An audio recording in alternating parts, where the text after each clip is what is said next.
എല്ലാവർക്കും പുതിയൊരു വീഡിയോയിലേക്ക് സ്വാഗതം.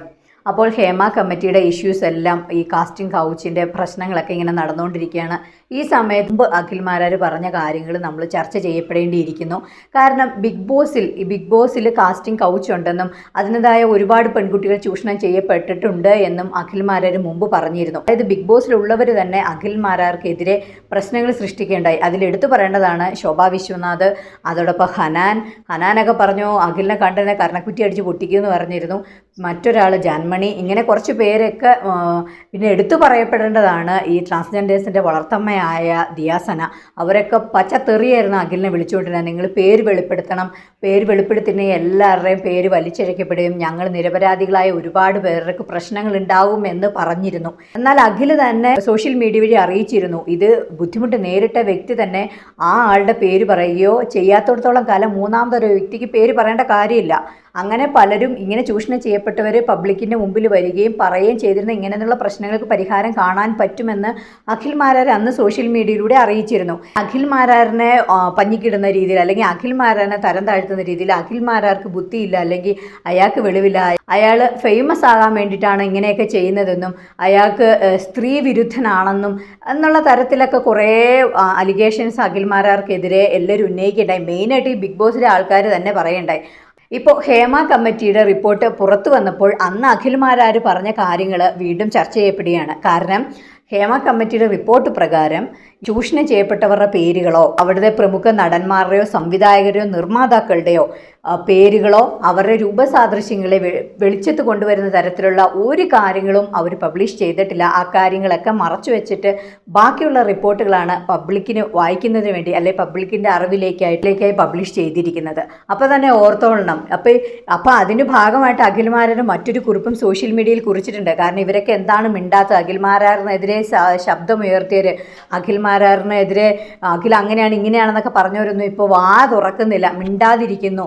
അതിനെക്കുറിച്ച് അഖിൽമാരാർ ഒരു പോസ്റ്റ് ഇട്ടു. അങ്ങനെ അഖിൽമാരാർ സോഷ്യൽ മീഡിയ വഴി കുറിച്ചത് ഇങ്ങനെയാണ്: ഹേമ കമ്മിറ്റി റിപ്പോർട്ട് വന്നു, റിപ്പോർട്ട് വായിച്ചു. ആകെ ഒരു വിഷമമുള്ളത് ആരുടെയും പേര് പറഞ്ഞിട്ടില്ല. അതുകൊണ്ട് തന്നെ നാളെ മുതൽ ഓരോ നടന്മാരെയും നടിമാരെയും ജനങ്ങൾ സംശയത്തിൽ കാണും. പുരോഗമന ഫെമിനിസ്റ്റുകൾ ഇവരുടെയൊക്കെ മാനം സംരക്ഷിക്കാൻ എത്രയും പെട്ടെന്ന് ആരാണ് നഗ്നചിത്രം അയച്ചു കൊടുത്തത്? ആരെയാണ് കിടക്ക പങ്കിടാൻ ക്ഷണിച്ചത്? ആർക്കൊക്കെയാണ് കാസ്റ്റിംഗ് കൗച്ച് നേരിടേണ്ടി വന്നത് എന്നത് പേര് സഹിതം വെളിപ്പെടുത്തിയാൽ ഇതിൽ പെടാത്തവർക്ക് സമാധാനമായി ജീവിക്കാമല്ലോ. ബിഗ് ബോസിൽ ചില പെൺകുട്ടികൾക്ക് ഓഡീഷനിൽ ബുദ്ധിമുട്ട് നേരിടേണ്ടി വന്നു എന്ന് പറഞ്ഞ എനിക്കെതിരെ രംഗത്തെത്തിയ സകല ഊളകളും ഹേമ കമ്മീഷനെതിരെ ആഞ്ഞടിക്കുമെന്ന് പ്രതീക്ഷിക്കുന്നു.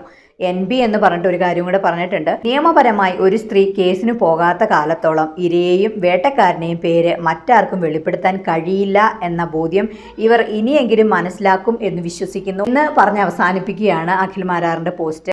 അപ്പോൾ അഖിൽമാരാർ ഈ പോസ്റ്റിലൂടെ കൃത്യമായി കാര്യങ്ങൾ പറഞ്ഞിട്ടുണ്ട്.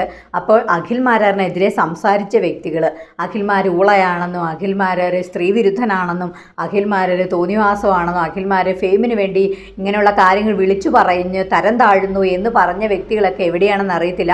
അങ്ങനെയുള്ള വ്യക്തികളൊക്കെ കുറച്ചൊന്ന് മുമ്പോട്ട് വന്നിട്ട് ഈ ഹേമ കമ്മിറ്റി പുറത്തുവിട്ട 295 അടങ്ങുന്ന റിപ്പോർട്ടിൽ 235 പേജേ നിലവിലുള്ളൂ. ബാക്കി പേജുകൾ പുറത്തു കൊണ്ടുവരണമെന്നും അവരുടെ പേരുകൾ പബ്ലിഷ് ചെയ്യണമെന്നും ഇവർ പറഞ്ഞിരുന്നേ കൊള്ളാം. കാരണം എന്നാൽ മാത്രമല്ല മറ്റുള്ളവർക്ക് അറിയുള്ളൂ. കാരണം പബ്ലിക്കിന് പൊതുജനങ്ങൾക്കറിയാം എന്തുകൊണ്ടാണ് അങ്ങനെ അവരത് മറച്ചു വെച്ചു എന്നുള്ളത്. അങ്ങനെ അത് നിയമപരമായി അവരുടെ പേഴ്സണലായിട്ടുള്ള കാര്യങ്ങൾ അങ്ങനെ പറയാൻ പാടില്ല എന്നുള്ളത് നിയമം നിലനിൽക്കെ ആണ് അങ്ങനെയുള്ള കാര്യങ്ങൾ ആരും പുറത്തു കൊണ്ടുവരാത്തത്. ഇവർക്കത് അറിയാത്തതുകൊണ്ടായിരിക്കും ഒരുപക്ഷെ ഇവരിപ്പോൾ മുറവിളി കൂട്ടി അവരെന്തെങ്കിലും ചെയ്ത് കൂട്ടും എന്ന് പറയുന്നവർ കൊണ്ടുവരട്ടെ. അപ്പോൾ ഈ ശോഭയൊക്കെ പറഞ്ഞത് പ്രകാരമാണെങ്കിൽ എല്ലാവരും പേര് ചീത്തയാവൂലേ എന്ന് അവർ ചിന്തിക്കുമ്പോൾ ഇതിനകത്ത് ഈ റിപ്പോർട്ട് പ്രകാരം മറ്റു നടിമാരോ നടന്മാരോ ആരും ഞങ്ങളുടെ പേര് ചീത്തയാകുന്നു എന്ന് പറഞ്ഞ് രംഗത്ത് വന്നിട്ടില്ല. ഇങ്ങനൊരു സംഭവം ഇവിടെ നടക്കുന്നുണ്ടെന്നും ഇങ്ങനെയുള്ള പ്രശ്നങ്ങൾ ഉണ്ട് എന്ന് അവർക്ക് നന്നായിട്ട് അറിയാം. എന്നാൽ തെറ്റ് ചെയ്യുന്നവ മുമ്പോട്ട് വരണം, തെറ്റ് ചെയ്യുന്നവർ ശിക്ഷിക്കപ്പെടണം എന്നവർക്ക് അറിയാവുന്നത് കൊണ്ടാണ് അവർ മിണ്ടാതിരിക്കുന്നത്. എന്നാൽ ശോഭയെ പോലുള്ളവർക്കൊന്നും ഇതുവരെ കാര്യം പിടികിട്ടിയിട്ടില്ല, അവർക്ക് മനസ്സിലായിട്ടില്ല എന്താണെന്നുള്ള കാര്യം. അഖിൽ പറഞ്ഞ കാര്യങ്ങൾ ഇപ്പോൾ ഏറെക്കുറെ ശരിയാണെന്ന് നമുക്ക് മനസ്സിലായിരിക്കുകയാണ്. അതോടൊപ്പം ഈ വീഡിയോ നിങ്ങൾക്ക് ഇഷ്ടപ്പെട്ടാൽ ലൈക്ക് ചെയ്യാനും കമൻറ്റ് ചെയ്യാനും ഷെയർ ചെയ്യാനും മറക്കരുത്. ചാനൽ സബ്സ്ക്രൈബ് ചെയ്യുക. മറ്റൊരു വീഡിയോയുമായി ഉടനെ കാണാം. ബായ്.